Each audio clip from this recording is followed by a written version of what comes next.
kami buka ibadah kami pada pagi hari ini hanya di dalam satu nama yang ajaib, yaitu di dalam nama Tuhan Yesus Kristus. Yang percaya sama-sama kita katakan amin. Silakan duduk Bapak Ibu Saudara. Engkaulah perlindunganku, tempat perteduhan dari serangan musuh di dalam bahaya. Kaulah batu karang teguh. Perlindunganku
puji nama Tuhan. Kami undang Bapak Ibu Saudara untuk bangkit berdiri. Kita akan bersuka cita, bertepuk tangan. Kita akan katakan segala puji syukur bagimu Tuhan. Haleluya.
menekankan bahwa kasih setia Tuhan tidak akan hilang dari kita semua. Amin. Amin. Kita akan siapkan hati kita untuk menerima taburan firman di tempat ini. Biarlah firman yang nanti akan ditaburkan akan menguatkan kita di tempat ini dan akan menjadikan kita jemaat yang semakin kuat di dalam tantangan perjalanan hidup, karena kita akan berjalan bersama Tuhan. Terima kasih Tuhan, kami siap akan menerima taburan firman-Mu. Kau yang selalu mengasihiku dengan kasih yang kekal. Haleluya.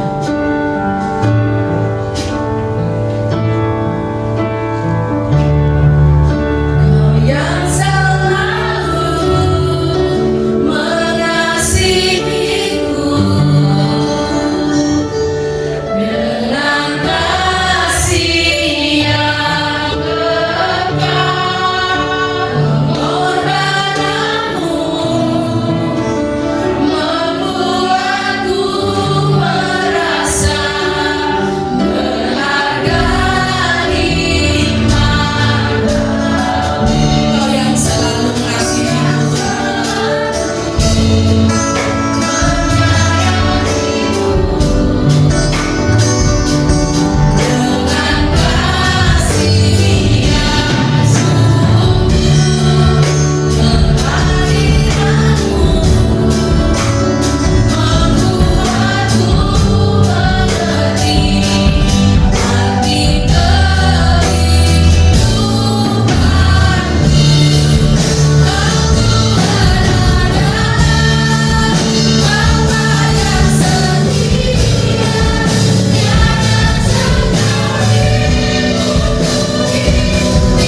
bersyukur Tuhan. Tiada henti-hentinya kami mengucap syukur di hadapan-Mu Tuhan. Kami ada sebagaimana kami ada saat ini Tuhan. Anugerah yang besar yang Kau limpahkan Tuhan. Betapa kami berterima kasih di hadapan-Mu Tuhan. Haleluya Yesus. Kalau saat ini Tuhan, kami rindu untuk kami diperbaharui melalui kebenaran firman-Mu Tuhan. Jamah kami sekalian Tuhan, umat-Mu pagi ini Bapa, sehingga firman-Mu tidak lalu dengan sia-sia Tuhan, namun firman-Mu ya Bapa boleh bertumbuh Bapa, boleh berakar Bapa di dalam kehidupan kami, bahkan berbuah-buah ya Tuhan. Ini permohonan kami di hadapan-Mu ya Bapa. Urapi kami Tuhan, urapi kami ya Allah. Kami siap Tuhan. Dalam nama Tuhan Yesus Kristus kami berdoa dan mengucap syukur. Haleluya. Amin. Silakan duduk. Shalom. Apa kabar? Luar biasa. Sudah setahun ya kita tidak bertemu. Izinkan saya mengucapkan selamat tahun baru 2022. Biarlah kiranya penyertaan Tuhan terus ada di dalam kehidupan kita. Amin. Pagi ini kita mau sama-sama belajar akan kebenaran firman Tuhan. Kita mau buka dari Keluaran 15. Keluaran 15 ayat 22 sampai 27. Keluaran 15 ayat 22 sampai 27. Demikian firman Tuhan. Di Mara dan di Elim, Musa menyuruh orang Israel berangkat dari Laut Teberau, lalu mereka pergi ke padang gurun Syur. 3 hari lamanya mereka berjalan di padang gurun itu dengan tidak mendapat air. Sampailah mereka di Mara, tetapi mereka tidak dapat meminum air yang di Mara itu karena pahit rasanya. Itulah sebabnya dinamai orang tempat itu Mara. Lalu bersungut-sungutlah bangsa itu kepada Musa. Kata mereka, apakah yang akan kami minum? Musa berseru-seru kepada Tuhan, dan Tuhan menunjukkan kepadanya sepotong kayu. Musa melemparkan kayu itu ke dalam air, lalu air itu menjadi manis. Di sanalah diberikan Tuhan ketetapan-ketetapan dan peraturan-peraturan kepada mereka, dan di sanalah Tuhan mencoba mereka. Firman-Nya, jika kamu sungguh-sungguh mendengarkan suara Tuhan Allahmu dan melakukan apa yang benar di matanya, dan memasang telingamu kepada perintah-perintahnya dan tetap mengikuti segala ketetapannya, maka aku tidak akan menimpakan kepadamu penyakit manapun yang telah kutimpakan kepada orang Mesir. Sebab akulah Tuhan yang menyembuhkan engkau. Sesudah itu sampailah mereka di Elim. Di sana ada 12 mata air dan 70 pohon kurma. Lalu berkemahlah mereka di sana di tepi air itu. Amin. Untuk firman Tuhan. Suatu perjalanan bangsa Israel keluar dari tanah Mesir untuk masuk ke dalam tanah perjanjian. Kalau mungkin ya, karena saya baru dengar saja nih ya cerita dari teman. Kalau orang pergi ke Medan, ya, dia tentunya nggak hanya melewati jalanan yang mulus, tapi mereka akan menemukan jalanan yang menanjak tajam, ya, jalanan yang sebelahnya jurang, kalau turun juga curam, gitu ya. Bahkan melewati wilayah-wilayah ataupun daerah yang boleh dikatakan ada bajing loncatnya. Jadi mereka kalau malam harus berhenti di satu kota dan tidak melanjutkan perjalanan. Mungkin satu perjalanan yang menegangkan, ya, bahkan mungkin menyeramkan kalau menurut saya dan menakutkan ya. Karena kalau saya mudik tuh nggak melewati jalan yang seperti itu, gitu ya. Tapi Tapi ada satu kebahagiaan ketika sampai di tujuan, ya, lalu bertemu dengan saudara-saudara, ya, lalu bersuka cita pastinya, ya, karena satu perjalanan yang panjang itu tidak menjadi sia-sia. Demikian perjalanan bangsa Israel, ya. Kalau kita berbicara tentang Dimara dan Elim, tentunya ada satu perjalanan yang luar biasa yang dilakukan oleh bangsa Israel. Kita mau lihat sedikit, ya, belajar sejarah sedikit, ya, Bapak Ibu. Perjalanan bangsa Israel keluar dari tanah Mesir menjadi satu perjalanan yang panjang. Kita lihat rute perjalanan, di mana pertama-tama, next Pak Lulu, yang ada gambar peta, ya, mungkin kecil, ya, nggak begitu kelihatan, di mana bangsa Israel dari Mesir, dari kota Ramses itu menuju Sukot, itu ada di dalam Keluaran 12 ayat 37. Lalu dari situ mereka menuju Pihahirot, itu di Keluaran 14 ayat 2. Nah, di situ nanti di Pihahirot situ mereka terjepit. Mengapa? Karena ternyata Firaun dan bangsa Mesir ini nggak mau melepaskan bangsa Israel, sehingga mereka mengejar, sehingga disitulah ada pertolongan Tuhan, di mana Tuhan membelah laut Teberau. Lalu mereka menyeberang ke padang gurun Syur. Nah, dari padang gurun Syur inilah mereka berjalan sampai di Marah. Karena saya nggak punya ini, ya, nggak punya apa? Jadi ini, ya, di Marah dan Elim. Dari Ramses di sini lalu ke Marah ke Elim, ya. Jadi satu perjalanan yang panjang. Nah, ketika dari padang gurun Syur sampai ke Marah dan Elim, di sini bangsa Israel tidak mendapatkan sampai di Marah mereka mendapatkan air, tetapi rasanya pahit. Ya, orang kalau udah berjalan jauh, ya, jangankan sampai 3 hari, karena di situ di Alkitab dicatat bahwa perjalanan bangsa Israel itu 3 hari. Jangankan 3 hari, ya, mungkin kita berjalan setengah jam aja, ya. Kita udah, rasanya haus, apalagi ada matahari, ya, terik gitu, ya. Tentunya kita akan haus. Nah, mereka tiba di Marah, akan tetapi air yang akan diminum pahit. Lalu mereka bersungut-sungut. Nah, disitulah kuasa Tuhan dinyatakan, di mana air yang pahit itu menjadi manis. Apa yang dapat kita pelajari dari peristiwa di Marah dan di Elim? Bahwa satu wilayah dengan kondisi yang berbeda tentunya, ya, karena ternyata di Marah itu airnya pahit. Namun ketika bangsa Israel dibawa ke Elim, ada 12 mata air dan 70 pohon kurma, ya. Satu satu keadaan yang boleh dibilang terbalik atau sebaliknya, keadaan yang berbeda. Demikian juga perjalanan kehidupan kita sebagai anak-anak Tuhan, ya, bahkan mungkin seluruh manusia yang ada, ya. Kita mengalami pertumbuhan, perjalanan kehidupan mulai dari bayi, ya, hingga dewasa. Nah, di sini memiliki tantangan yang berbeda-beda, ya. Nggak bisa kita bilang, wah, anak bayi mah enak digendong-gendong, ya. Tapi justru anak bayi juga punya tantangan tersendiri di dalamnya, di mana dia harus belajar merangkak, ya kan? Dia harus belajar berbicara, bahkan dia belajar berjalan, terjatuh, ya. Itu anak bayi.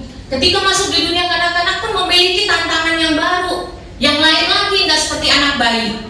Kalau anak bayi belajar merangkak, berjalan, kalau udah masuk anak-anak, dia belajar lagi pengetahuan yang baru. Dia melihat situasi yang ada, bagaimana orang-orang dewasa melakukan pekerjaannya, ya.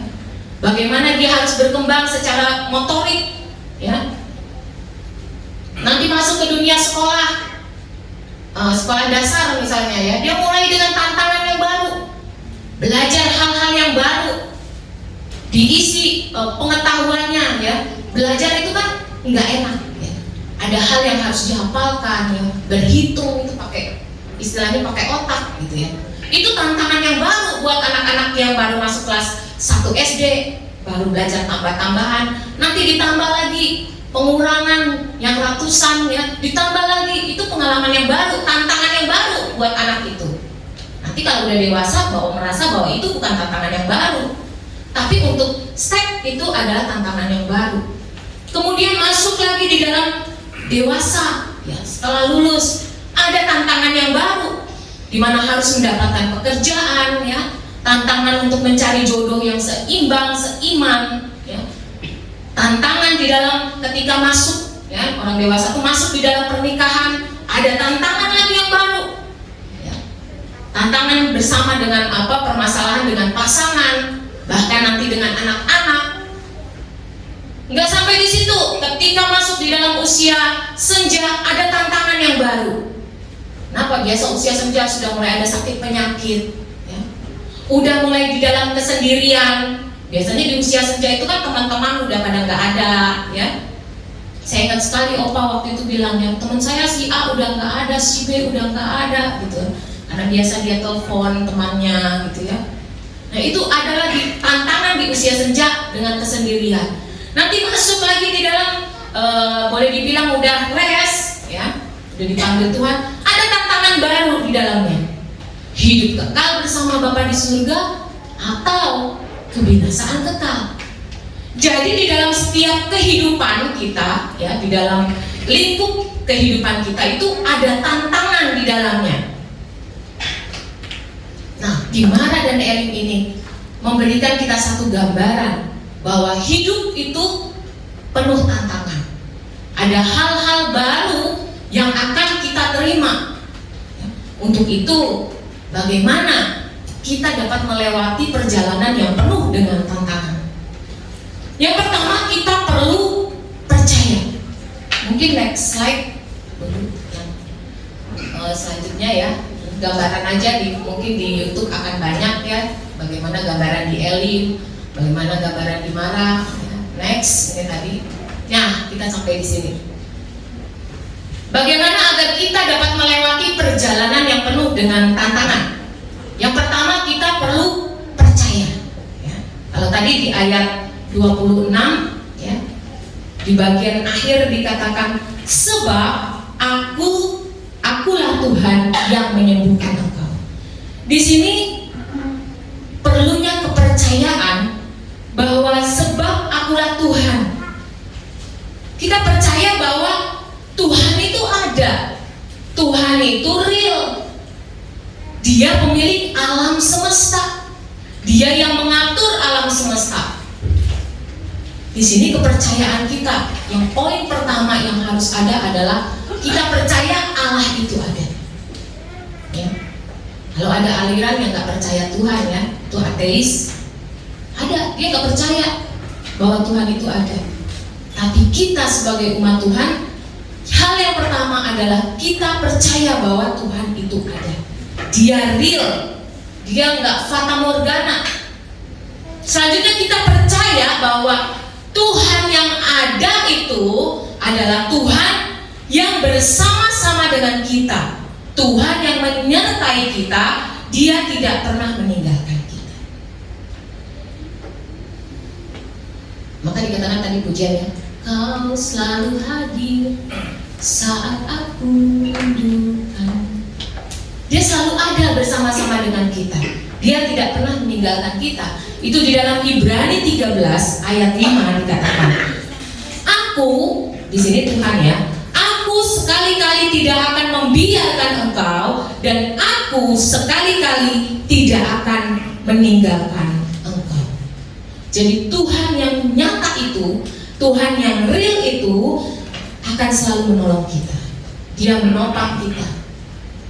Dia akan memberikan jalan keluar bagi kita. Bahkan Dia menyediakan apa yang kita perlukan. Bukan apa yang kita inginkan, tapi apa yang kita perlukan, apa yang kita butuhkan. Nah, kalau di dalam tadi perjalanan kehidupan kita, tentunya satu perjalanan yang tidak mulus-mulus saja, ya. Kadang hidup ini seperti roda, ya. Boleh dibilang, orang dunia bilang seperti roda yang berputar. Kadang di atas, kadang di bawah. Kadang kita merasa hal-hal yang baik, ya. Kadang juga kita mendapatkan hal-hal yang buruk atau hal yang tidak mengenakan bagi kehidupan kita. Tetapi bagaimana kita percaya bahwa Tuhan itu hadir di dalam kehidupan kita sehingga kita tidak menjadi khawatir. sehingga kita tidak menjadi bimbang, kita nggak galau, ya. Statement di status WA kita nggak galau, namun kita percaya ada kekuatan yang daripada Tuhan. Selanjutnya kita percaya bahwa firman Tuhan itu ya dan amin. Firman Tuhan ya dan amin. Apa yang telah dijanjikan Tuhan pasti digenapi dengan waktunya Tuhan. Disinilah kita memiliki pengharapan. Di dalam Yeremia 29 ayat 11 itu menyatakan bahwa rancangan Tuhan itu bukan rancangan kecelakaan, namun rancangan damai sejahtera dan memberikan hari depan yang penuh harapan. Jadi pengharapan kita itu hanya di dalam Tuhan, melalui kebenaran firman Tuhan, firman-Nya, ya. Sehingga dengan pengharapan itulah kita dapat hidup dengan bersukacita. Kita dapat melewati tantangan yang ada. Demikian juga pengharapan kita di dalam Tuhan melalui kebenaran firman-Nya, bahwa pencobaan-pencobaan yang kita alami tidak melebihi kekuatan kita sebagai manusia. Jadi pencobaan itu biasa, semua orang mengalami dengan model, dengan permasalahan yang berbeda, namun dengan satu eksepsi yang sama. Nggak usah jauh-jauh soal makan. Mungkin kalau kita nggak ada uang, kita akan mikir hari ini kita makan apa. Dalam arti mungkin ya, kita makan yang sederhana. Anggap aja lah nasi sama sayur ya. Ini saya pernah alami juga di masa sulit. Ya, udah makan yang ini. Tapi dengan masalah yang sama, kita makan apa hari ini? Dengan orang yang ada duit, dia beda lagi. Apakah mau makan ayam goreng, ayam rica-rica, daging blang, daging ble, daging ABCD istilahnya gitu ya. Dengan satu problema yang sama, ya, masalah yang sama, akan tetapi esensinya berbeda. Tapi dalam hal ini sama. Jadi pencobaan-pencobaan yang kita alami itu pencobaan yang biasa. Nah, itu firman Tuhan dan menjadi pengharapan di dalam kita ketika kita percaya bahwa firman Tuhan itu ya dan amin bagi kehidupan kita. Selanjutnya, agar kita dapat melewati perjalanan yang penuh tantangan, di sini perlu adanya ketaatan. Di dalam ayat 26 dikatakan, jika kamu sungguh-sungguh mendengarkan suara Tuhan Allahmu dan melakukan apa yang benar di matanya dan memasang telingamu kepada perintah-perintahnya dan tetap mengikuti segala ketetapannya. Jadi ada sesuatu yang diminta oleh Tuhan, ada sesuatu yang diinginkan Tuhan dari hidup kita, yaitu ketaatan kita. Taat itu berarti tunduk pada perintah-perintah Tuhan dan peraturannya. Taat berarti juga merujuk pada kesetiaan. Setia, apapun yang terjadi tetap setia, taat pada Tuhan. Taat juga merujuk pada saleh, rajin beribadah. Mengapa? Ini satu kesatuan. Saya pakai yang pertama adalah percaya baru ketaatan. Orang yang percaya dia akan taat. Tapi orang yang taat belum tentu percaya. Kenapa? Begitu banyak orang yang melakukan boleh dikatakan satu hal kebenaran firman Tuhan bukan karena dia percaya, tapi hanya sebagai satu seremonial atau satu ritual rutinitas saja.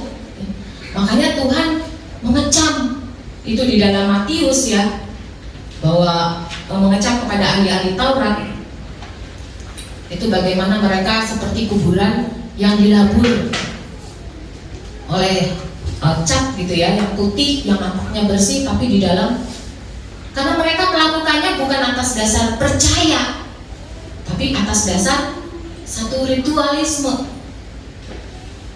keagamawian gitu ya. Jadi bagaimana kita percaya kepada Tuhan lalu kita taat melakukan. Kenapa? Karena kalau kita hanya taat saja namun tidak percaya, ya, ketika kita dalam keadaan terjepit, kita akan membenarkan apa yang kita lakukan.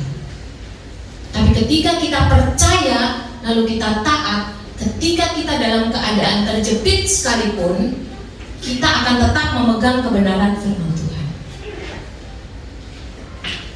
Karena begitu banyak ya orang yang merasa terjepit, merasa kepepet. Ketika saya pelayanan di rutan, ya, ada beberapa yang sebagian merasa terjepit, kepepet dengan kebutuhan ekonomi, lalu mereka ngambil uang perusahaan. Akhirnya mereka dijebloskan ke penjara. Itu yang terjadi. Maka pentingnya kita mempercayai ada Tuhan yang bersama-sama dengan kita, dan ada pengharapan di dalam Tuhan yang tidak mengecewakan. Lalu kita aplikatifkan di dalam kehidupan kita dengan kita taat pada perintah-perintahnya. Kita dapat melihat juga bangsa Israel ketika mereka keluar dari Mesir, kurang apa mujizat yang dilakukan Tuhan. Mulai dari ketika mereka sebelum keluar dari Mesir pun mereka sudah melihat tanda-tanda yang diberikan oleh Tuhan dengan adanya 10 tulah di Mesir. Bahkan hingga mereka menyeberangi laut Teberau pun Tuhan masih memberikan mujizatnya dengan membelah laut Teberau. Ketika mereka diseberang, maka kalau kita baca di Keluaran pasal 15, itu kita akan melihat bahwa bangsa Israel itu bersorak-sorak memuji Tuhan. Tapi bagaimana mereka menjadi boleh dibilang bangsa yang tidak taat, bangsa yang tegar tengkuk, yang sudah melihat begitu banyak kemurahan Tuhan, namun ketika mereka menjumpai air pahit ya, di Mara, maka mereka bersungut-sungut. Disinilah pentingnya bagaimana kita tetap taat, tunduk akan kebenaran firman Tuhan, karena itu menjadi satu, boleh bilang koin ya, mata uang yang tidak dapat terpisahkan, percaya dan ketaatan. Selanjutnya, apa yang perlu atau apa yang ada pada kita sehingga kita dapat melewati tantangan di dalam kehidupan kita, yaitu perlunya kita tetap dapat bersyukur di hadapan Tuhan. Di ayat 24 dikatakan, lalu bersungut-sungutlah bangsa itu. Jadi bangsa Israel tidak dapat bersyukur di hadapan Tuhan dengan apa yang terjadi di dalam kehidupannya. Orang yang bersyukur adalah orang yang dapat berterima kasih. Orang yang bersyukur adalah orang yang dapat menerima. Orang yang dapat bersyukur adalah orang yang merasa cukup.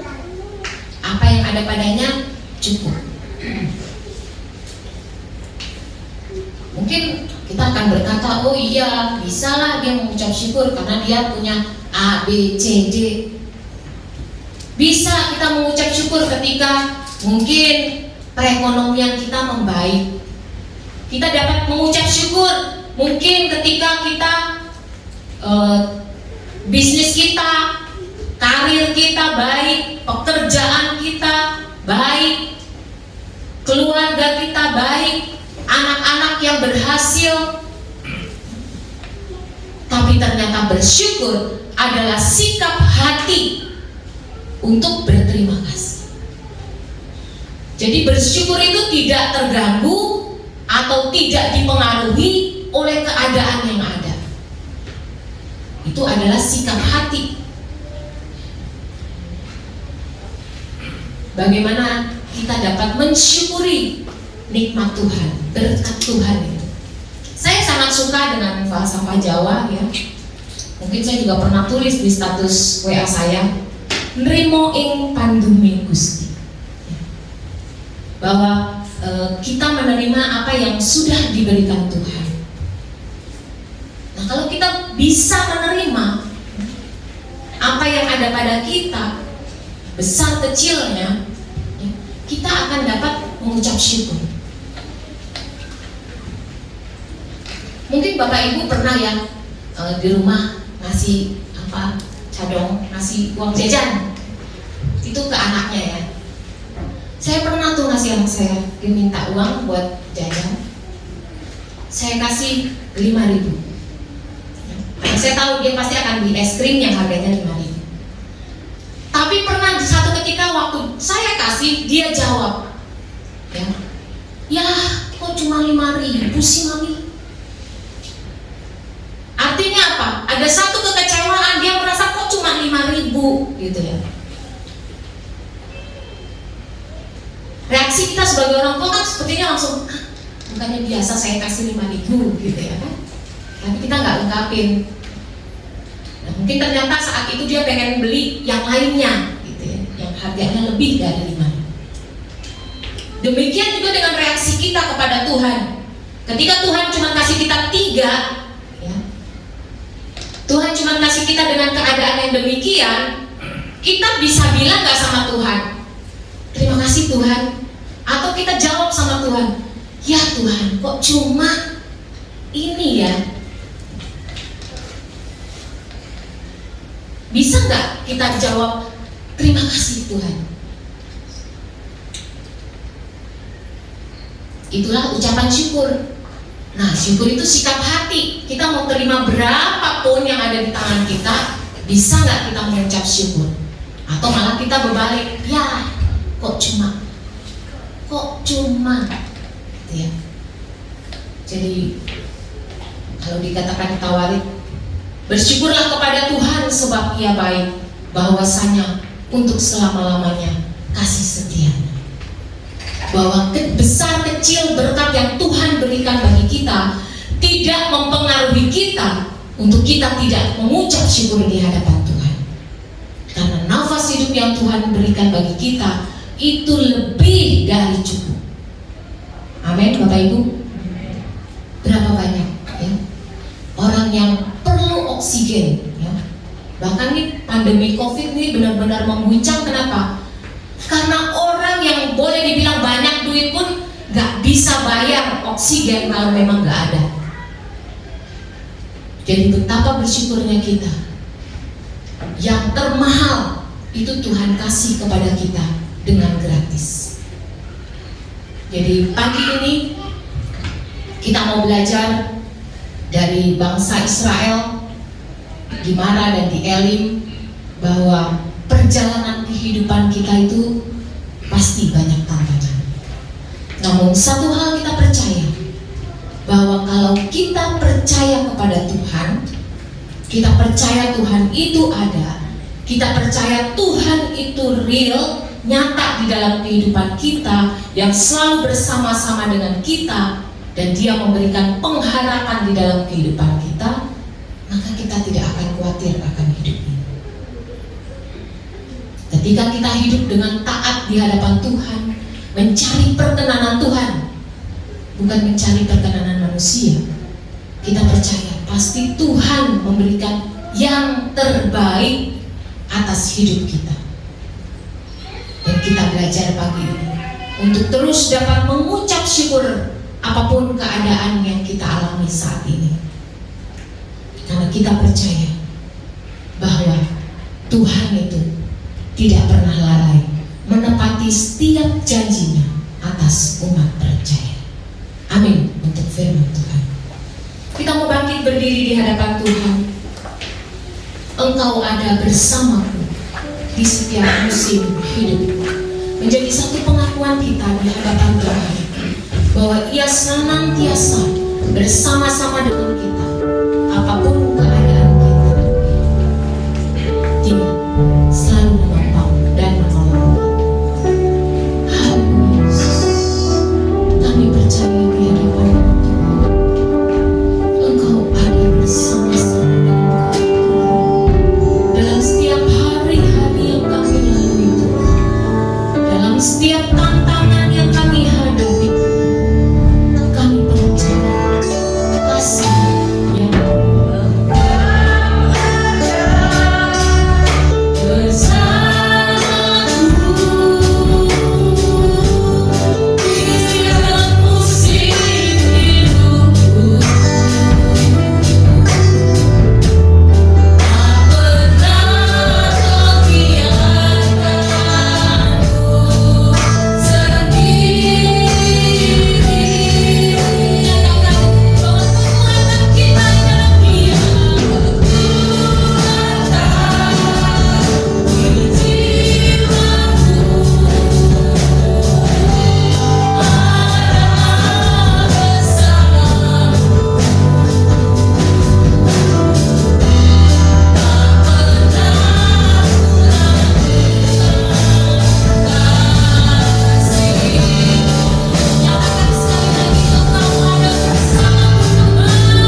Tuhan ya Bapa.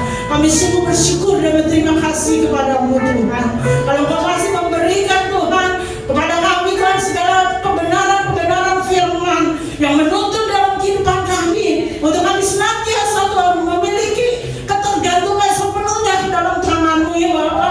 Kami bersyukur Tuhan kalau Engkau masih mengingatkan di dalam kehidupan kami. Kami bersyukur Tuhan jika Engkau masih mengarahkan dalam hidup kami di dalam zaman yang penuh dengan tantangan ini Tuhan, yang tahun dengan penuh rahasia yang kami tidak tahu Tuhan apa yang akan terjadi ya Bapa. Namun Tuhan kasih setiamu Tuhan begitu nyata di dalam hidup kami. Kalau Engkau telah Tuhan memimpin dalam hidup kami di tahun yang lalu ya Bapa, 2021, Kau juga memimpin di dalam ini ya Bapa, dengan berbagai macam tantangan yang akan kami hadapi. Namun ketika kami bersama dengan Engkau, Engkau akan memulihkan kami, Engkau akan memberikan kemenangan di dalam kehidupan kami, Engkau akan memberikan Tuhan kekuatan dalam kehidupan kami.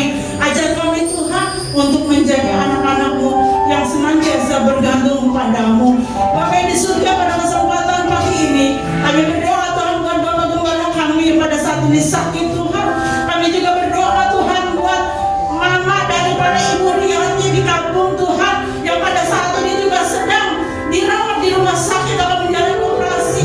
Kami juga berdoa Tuhan buat Desi yang pada saat ini akan menjalani sesar persalinannya ya Bapak. Kami juga berdoa Tuhan buat Ibu Martua Tuhan, yang selama ini juga Tuhan dia harus mengalami cuci darah ya Bapak.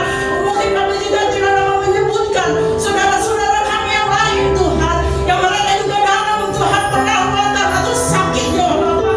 Namun pada saat ini Tuhan, kami bersatu hati di dalam nama Tuhan Yesus Kristus, biru dan darah-Mu Tuhan akan menyatakan di dalam kehidupan mereka ya Bapak. Kesembuhan yang daripada-Mu akan Kau berikan ya Bapak. Kami percaya Tuhan bahwa 2 atau 3 orang kami berkumpul sehati di dalam Engkau, Engkau ada bersama-sama dengan kami, dan kemenangan akan Kau berikan ya Bapak. Apapun Tuhan yang menjadi permasalahan sakit mereka, Kau akan senantiasa campur tangan ya Bapak. Begitu pula Tuhan bagi saudara-saudara kami yang pada saat ini Tuhan mengalami dilema, permasalahan ekonomi, masalah anak-anak Tuhan, masalah rumah tangga, masalah-masalah yang lain ya Bapak. Mari Kau juga akan menolong dalam hidup kami, dan pekerjaan kami Kau juga menolong dalam hidup kami. Pimpin kami Tuhan, campur tangan terus Tuhan di dalam hidup kami. Ajar kami untuk senantiasa mengandalkan Engkau, agar apapun yang dapat kami lakukan, apapun yang akan kami kerjakan Tuhan, itu dapat menjadi kemuliaan bagi nama-Mu saja ya Bapak. Karena kami tahu Tuhan, ketika kami duduk diam di bawah kaki-Mu, ketika kami mengandalkan Engkau di dalam hidup kami ya Bapak, Engkau akan senantiasa campur tangan, Engkau akan senantiasa melakukan segala sesuatu di dalam kehidupan kami. Terima kasih Bapak, terima kasih ya Bapak. Bapak, kalau Engkau telah memimpin dalam acara ibadah kami dari pertama sampai akhirnya ya Bapak, Engkau telah Tuhan memimpin para pelayan-pelayan-Mu, hamba-hamba-Mu Tuhan di dalam pelayanan-Mu pada pagi hari ini, baik WL, singer, pemain musik Tuhan, yang multimedia ya Bapak, melayani kebenaran firman-Mu, pakai terus semuanya ya Bapak, untuk menjadi kemuliaan bagi nama-Mu Tuhan. Karena kami tahu ya Bapak, dengan inilah yang dapat kami sampaikan sebagai ucapan syukur kami di hadapan-Mu Tuhan. Kalau Kau masih memberikan kesempatan dalam hidup kami, untuk kami dapat melayani-Mu Tuhan, untuk kami dapat berkarya di dalam Engkau Tuhan. Ini semua oleh karena kasih dan kemurahan-Mu ya Bapak. Ini semua oleh karena anugerah-Mu. Ajar kami Tuhan mempergunakan kesempatan yang memberikan di dalam hidup kami dengan sebaik-baiknya Tuhan, dengan rasa takut dan gentar di hadapan-Mu, sehingga setiap pelayanan kami Tuhan boleh menjadi kemuliaan bagi nama-Mu ya Bapak. Terima kasih Bapak, terima kasih. Bapak berkati pemerintahan kami, dari Bapak Presiden kami sampai aparat terendah. Biar Tuhan nama-Mu saja yang senantiasa dipermuliakan. Biar kebijaksanaan daripada-Mu Tuhan yang akan senantiasa menolong di dalam kehidupan mereka ya Bapak, yang telah Kau berikan tugas untuk bangsa dan negara kami. Terima kasih Bapak di surga, terima kasih. Kalau sudah kami akan kembali ke rumah kami masing-masing ya Bapak. Mari sertai kami ya Bapak, pimpin kami dan lindungi kami. Sertai dalam setiap apapun juga yang akan kami lakukan dalam pekerjaan kami Tuhan. Sehari-hari yang dapat kami lakukan. Dan kami hanya dapat menyerahkan